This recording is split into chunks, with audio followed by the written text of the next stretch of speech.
How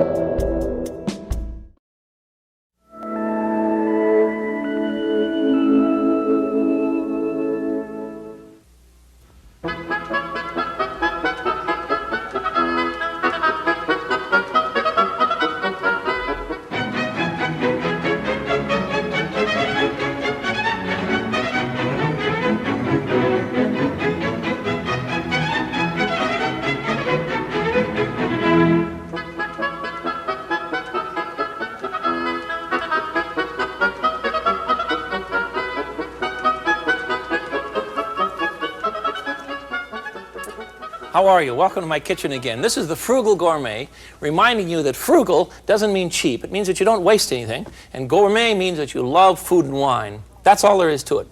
Today we're going to love omelets. I have a whole bunch ready to go for you, and I think you'll have a good time if you remember some basic things about an omelet. First of all, you've got to have a good pan.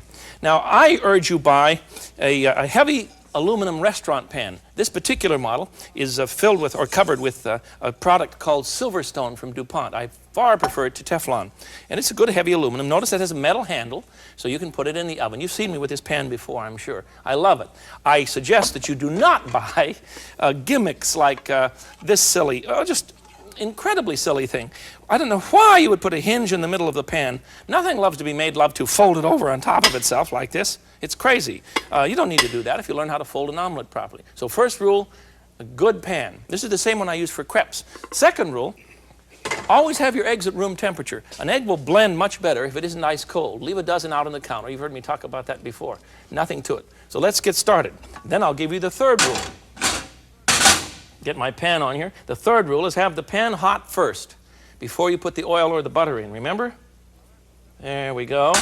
Now while that heats up, we'll prepare our eggs. 3 eggs at room temperature into a bowl. Nothing to this. This is a 3-egg omelet.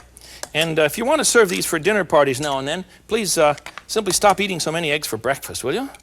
You should eat more grains for breakfast and that way save your egg intake for some time later on in the day. Now, whip the eggs. And then we're going to add some liquid. And please remember, the fourth big rule about a good omelet, don't ever put milk in an omelet. Ever. Because the milk will not blend with the eggs and it will just begin to run out all over the plate. That's true. My mother used to do that when I was a kid. Would always put milk in an omelet and they would always be watery.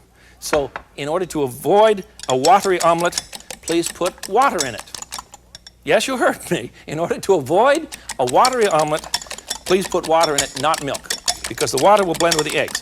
You want 2 tablespoons of water. I've already whipped it in, you see, into 3 eggs whipped up. Okay, now, the next thing we want to do is to talk about lubricating the pan.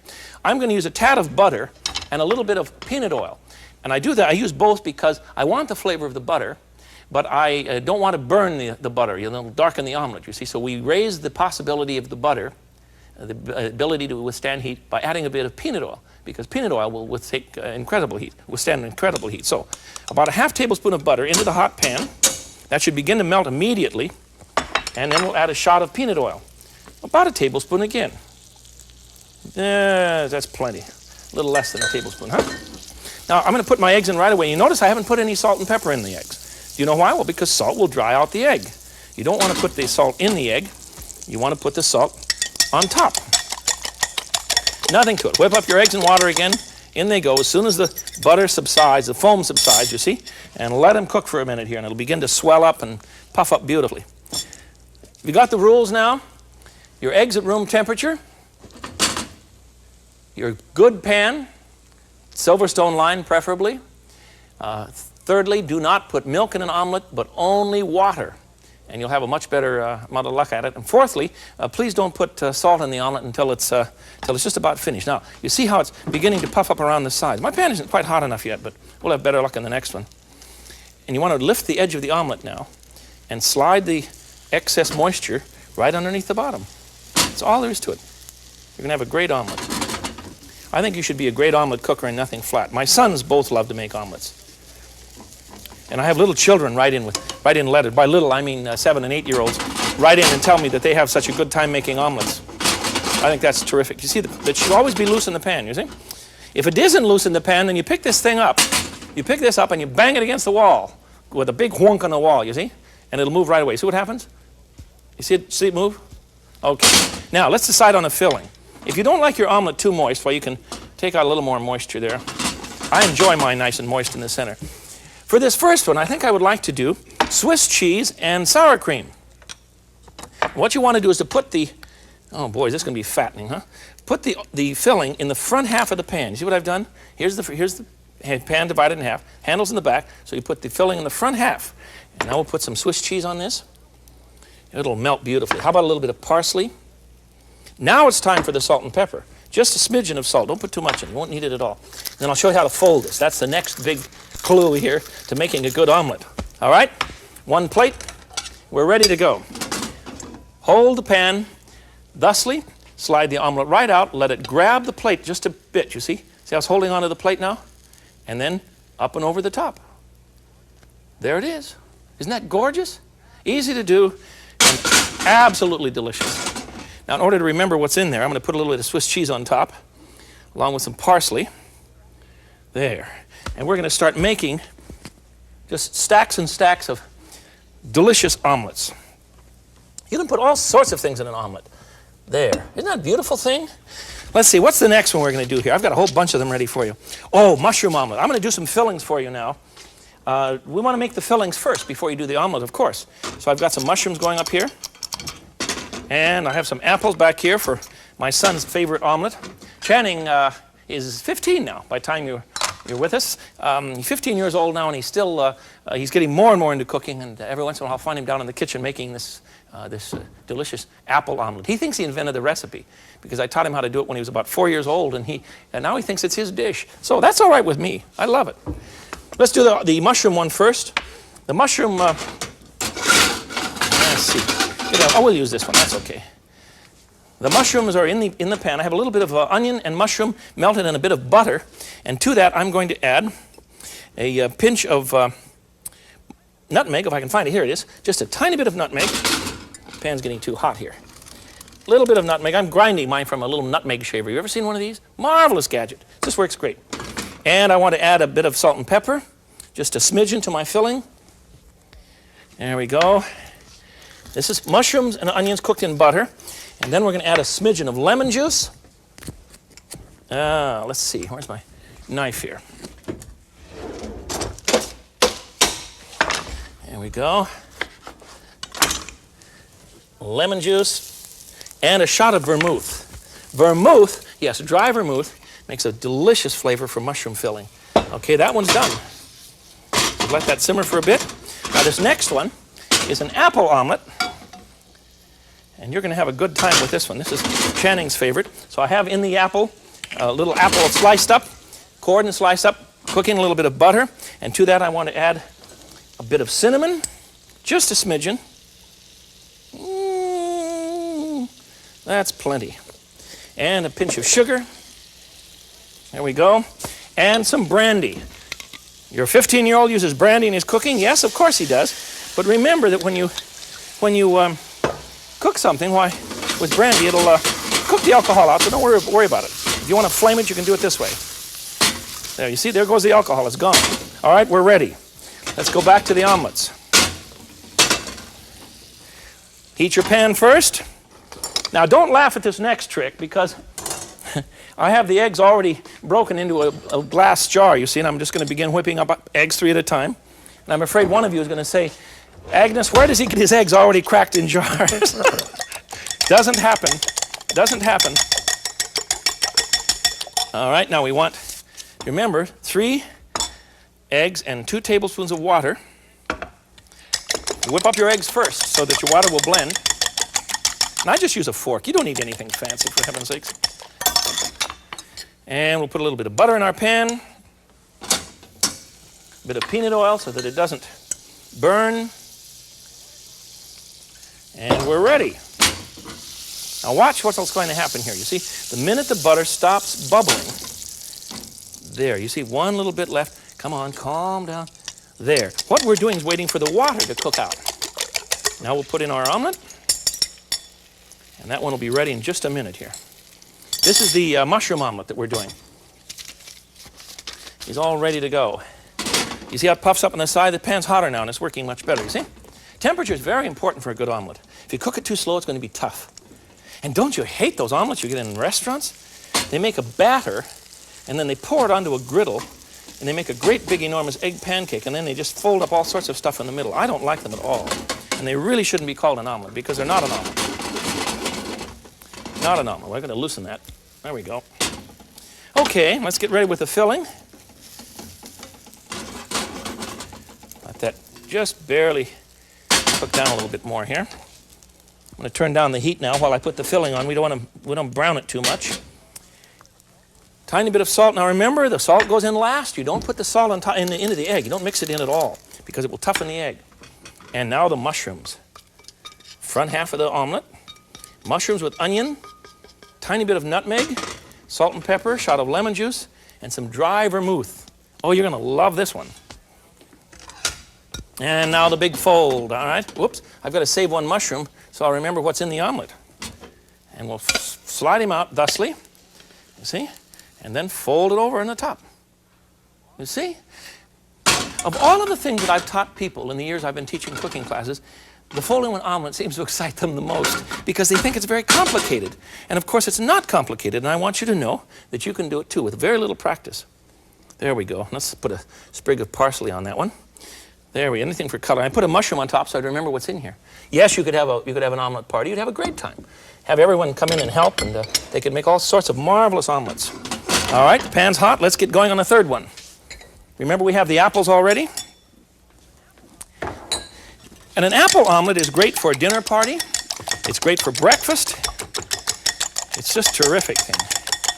It's kind of a cross between a dessert omelet and a dinner omelet. If you want to make dessert omelets, I suggest you simply put sour cream and jam of any sort into the omelet. There we are. 3 eggs at room temperature. 2 tablespoons of water. Now we'll put a shot of butter into our hot pan.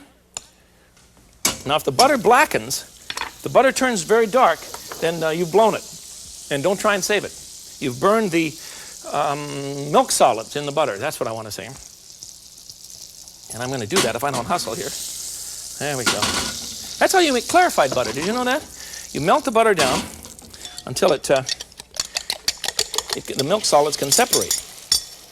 And then butter will keep much longer that way. That's what they do in India to make something called ghee for cooking. You get rid of the milk solids and it'll hold up a lot longer. There we go. That's one working nicely. Come on, hurry along.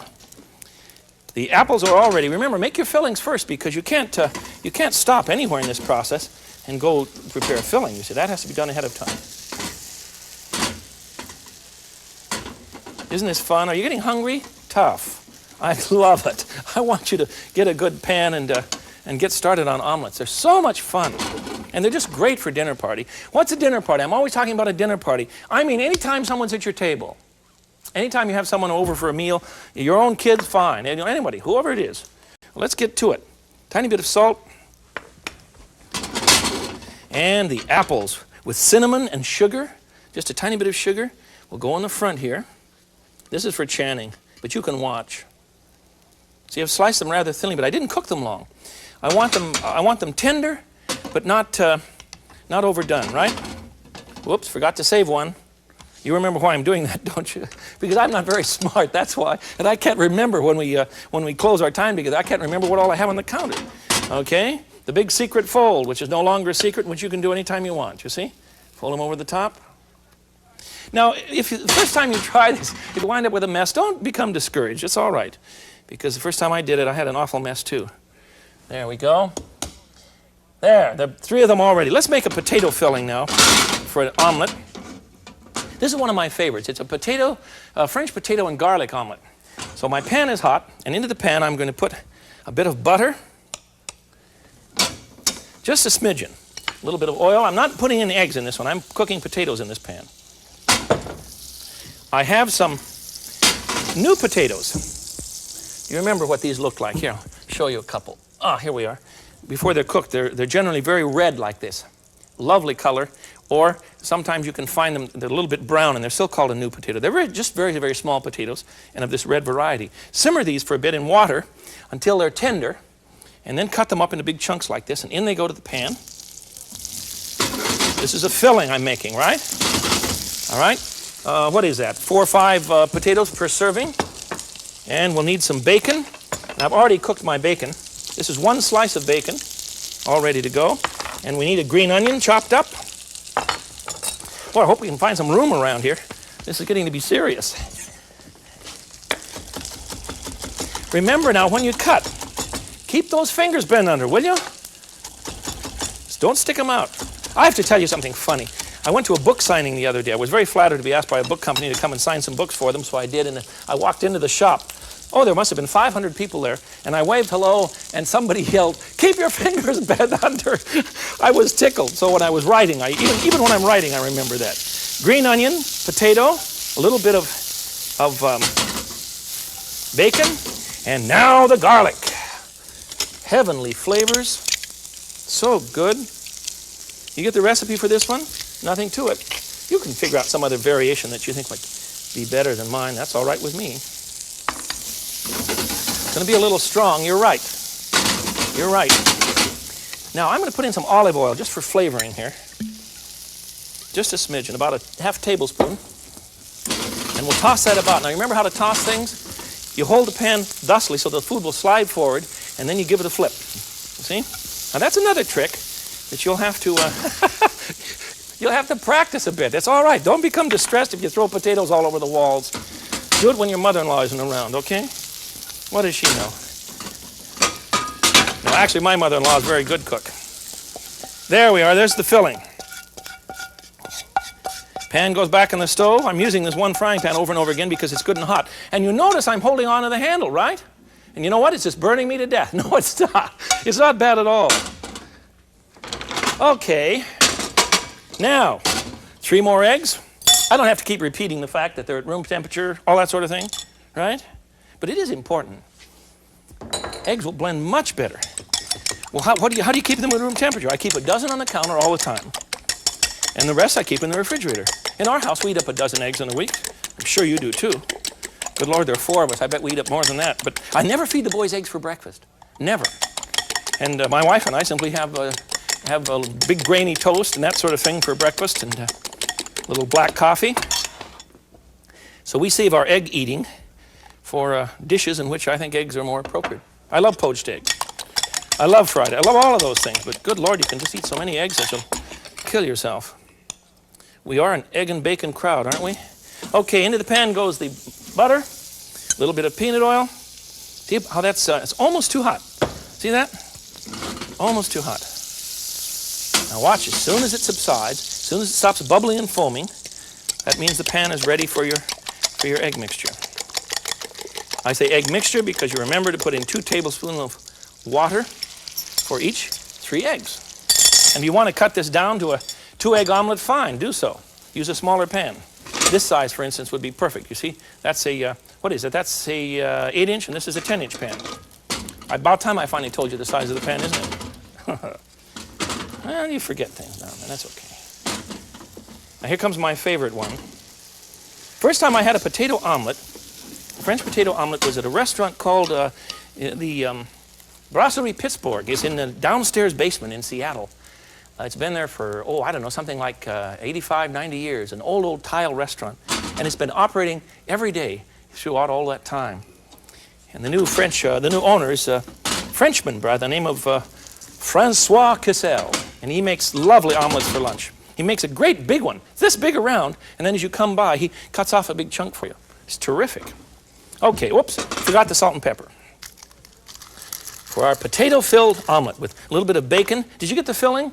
Bacon, potato, green onion, garlic, a little bit of olive oil. You see? And we're ready to go. Let's put it on. There. Now you're right. This is not what you call a light omelet. This is going to be heavy as can be, but it'll be beautiful on the plate and absolutely delicious to eat. Here we go. Slide it out. Oh, you're just waiting for me to blow this, aren't you? I don't think that's very nice at all. After all, and we put a potato on top so we'll remember what we have. There. Running out of space on the counter. You've never seen me do that, have you? No, that's common all the time. Always running out. There we go. That looks a little drab. Let's put some parsley on it. You know, presentation is just so important. You really need to make them look attractive, and a little parsley will be great. Are you ready for another one?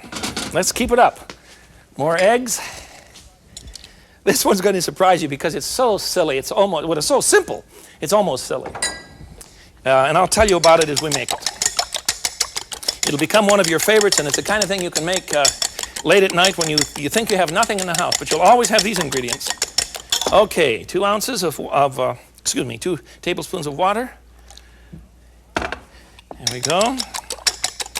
Pan's hot. So now we'll throw in our butter. And a bit of peanut oil so that it doesn't burn. As soon as it stops bubbling. You're getting this down pat now? Good. As soon as it stops bubbling, well, we'll throw in the eggs. Stop bubbling. Maybe it won't stop bubbling. There we go. Okay. Now, the secret to having fun with omelets is to remember that when you go clean out the refrigerator, absolutely anything goes. You can put all sorts of lovely things in these omelets. Anything you can possibly imagine in your kitchen. Leftover beef stew makes a great omelet. There we go.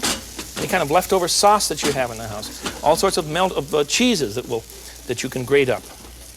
Generally, the older the better. That's my theory. I'm going to use some freshly grated cheese. Please don't buy grated cheese in those little paper containers. It just tastes so awful. There's no taste at all other than paper. Grate your own cheese. For a Parmesan or a good Romano, always have some on hand. Now, the ingredients for this one should tickle you because it's very, very simple. If you are a high-class cook and you prefer for this one to use ricotta rather than cottage cheese, then you go right ahead. I'm turning this down a bit there. But I'm going to use cottage cheese that I've drained in a colander, you see, so it isn't quite so wet. And I'm going to make a tomato and cheese omelet. This really is going to look like a lasagna covered with eggs instead of noodle, because I'm going to use the cheese first, you see? And then we'll add some good spaghetti sauce, preferably your own, of course. There. Oh, this is going to be terrific. And we need a little bit of oregano, just a smidgen. There we go. And some salt and pepper. Very little salt, lots and lots of pepper. You know, if you use more pepper, you can get by with using less salt. There we have it. And, of course, finally, the grated cheese. There we go. All right. And let's fold that one. Whoops. Come on out of the pan there. You know what? I think we've just had the disastrous moment you're waiting for. This one is going to stick. So, we'll loosen him up a bit. There we go. The moisture from the front here is really... There, I've got him. What have I done? I've loosened the omelet up so that he'll slide forward in the pan a bit, you see? So I can get him out, because the cheese is very heavy. And the cheese was going to fall off the omelet. But now I think we've got him. Ha-ha! See? We did it. Great. There it is. Now we need to color that with a bit of sauce on the top. And don't run it all over the place. Just put a nice straight line on it so that it looks a little more aesthetic, perhaps, huh? And some cheese.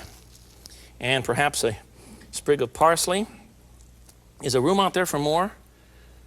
Oh, these are good. These are just great. These are just great. There. Now, what is the history of such a thing? I don't know. Probably... The French are probably right in claiming that it's theirs, though such a dish was common in Greece.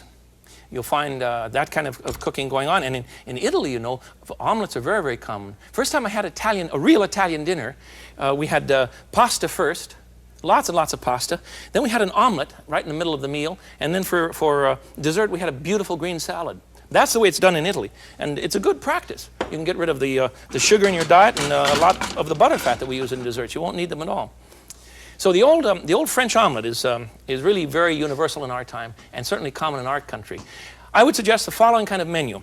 First of all, for dinner, if you can have a light supper for an evening, why, please remember that you need to serve a good salad along with your omelet. There we go. I'm going to put a slice of tomato on this. You know, I should put a slice of tomato on my cheese and tomato omelet too. Anything to deck this thing out and give it a little more color. There, that looks better, doesn't it? There we go. Okay. Anyhow, your meal will consist simply of a lovely salad, a first-class omelet, and a good glass of wine. And when you're ready to go, you invite your friends in, and you can have a field day. Red wine will go fine with an omelet, or white wine will go fine. Depends on what you have inside, and finally, it just depends on your taste. Don't let anybody ever tell you that a certain wine goes with a certain food. That's just not true. If it tastes good to you, then remember, you're the critic, and you're all set. That should do us. That should be a nice meal. A good salad. Oh, here's some zucchini, too. You can try. I have stuff all over the place. Try chopping up zucchini, sautéing it in a bit of butter, and then adding some lemon juice and folding that into a omelet. It's murder. Absolutely delicious. So there you go. We have a glass of wine and a salad for dinner, and the bulk of the meal are beautiful omelets. I prepared 5 for you today, and I gave you some basic rules. Eggs at room temperature, good pan, no milk in the eggs, don't put salt in the eggs, put it in later, use water in the eggs, and have a good time. Butter in the pan just for flavoring, a tiny bit of oil so the butter doesn't burn, and then it'll lubricate the pan properly and flavor the omelet. I prepared a Swiss cheese, and what's in there? Swiss cheese and sour cream, a mushroom omelet, an apple omelet, a potato and garlic omelet, and finally, a cheapy but goodie, a cheese-filled omelet with spaghetti sauce. And that's the way it looks for a fine meal. The next time we're together, we'll give you some more kitchen hints, some more gimmicks that you can use at the table, because I want you to march into the table with arrogance and a bit of relaxation in your heart. You shouldn't have to hustle when you cook. Enjoy yourself. Until we cook together again then, this is the Frugal Gourmet. I bid you peace. Bye-bye.